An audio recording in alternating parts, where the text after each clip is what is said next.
This is it, right? The rock stall? Aye, lad. The Council of Valkyries. The Valkyries are of Valhalla, are they not?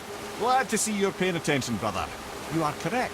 Valhalla, the great hall of the Einherjar, is their home within Asgard. But while there, they are subject to the scrutiny of the All-Father himself.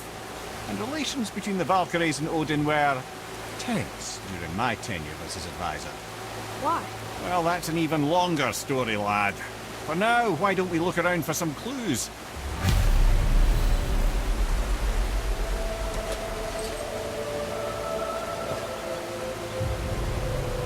Whoa, you're back.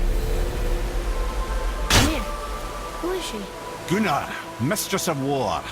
After any conflict, big or small, she would be first on the scene, sussing out the worthy spirits for a free trip to Valhalla. A gruesome task, but she took great pride in it. Any conflict. Impossible. It's true. She had help from her sisters, of course, but Gunnar was always first to arrive.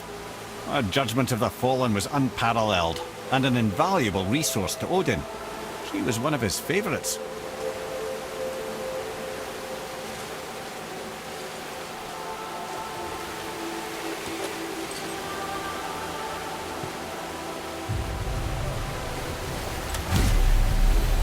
Ah, Gondul.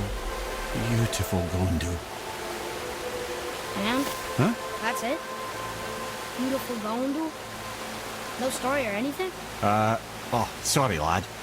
The sight of Gondul always took my breath away. Gondul had a silver tongue, a sharp wit, and struck a figure so stunning it literally drove men insane. Odin forbid her from setting foot in Midgard after a time, as insanity is not a welcome trait in Valhalla.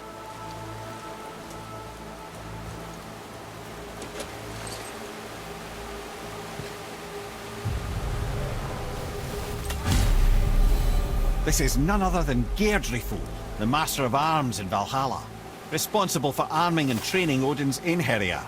His what? His army come Ragnarok. The entire reason Valhalla exists, you see. The Einherjar wait in the Great Hall endlessly, feasting, drinking, and fornicating themselves silly. Once Ragnarok begins, Odin calls them into service to fight on his behalf. Geirdriful had her hands full training that lot.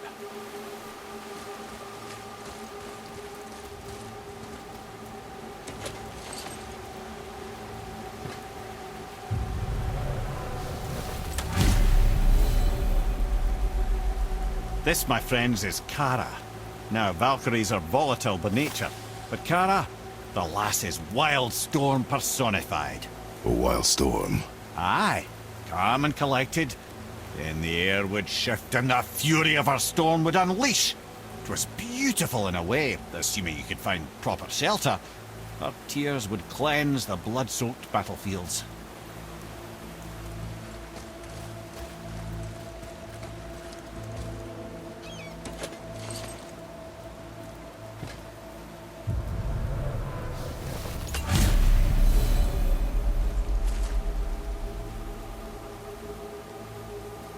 This is Rota, a chooser of the slain. I thought all the Valkyrie did that. Not exactly, lad.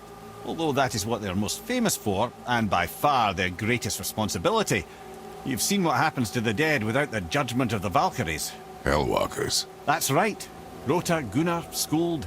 Without them to clean up the aftermath of battle, hell overflows with souls meant for Valhalla. A sorry state of affairs.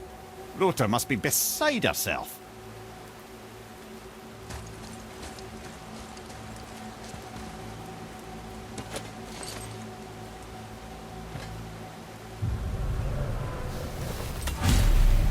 Ah, and here we have Eir, the healer.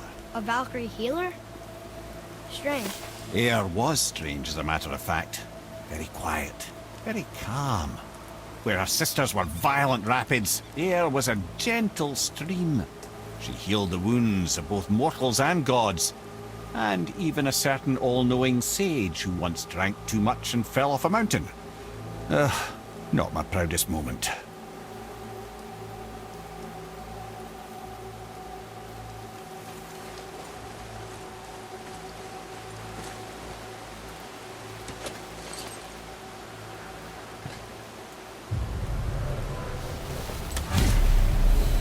well. Hilda, Mistress of Battle. She and Odin got on quite well, actually. Her and the other Valkyries, not so much. She would spend most of her time here in Midgard observing discord between the living, and sewing some up herself from time to time. She lived for conflict. Some say she was conflict personified. I wonder what will become of her now that she's free.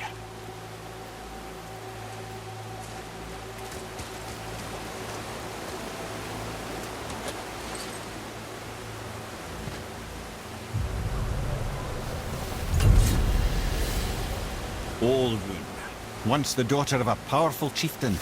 She fell defending him during a Reaver attack. Olrun was escorted to Valhalla, where she chose to devote her afterlife to the pursuit of knowledge above all else. Quite unusual behaviour amongst the constant drinking and feasting of her fellow Valhallian denizens. How'd she end up a Valkyrie? Odin. He saw a kindred spirit in Olrun's single-minded pursuit of knowledge. He appointed her as the Valkyrie's resident historian.